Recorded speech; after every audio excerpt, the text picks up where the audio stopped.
What would it be like to switch our right and left shoe? What if the sky was green and the grass was blue? What if the universe was Earth and our world was called space? Does that mean aliens live here with no trace of human race? How about if we read from the right to the left and the meaning of blind was defined as deaf?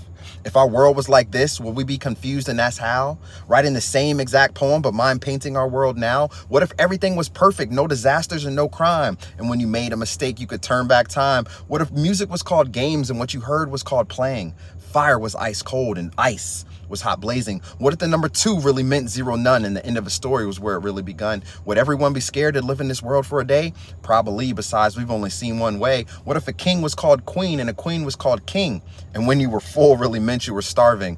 Planes don't fly here they sail in ship. It's like going back in time and seeing the world has flipped. Now that I altered your perception and got your mind all curled, you just took a look at an opposite world.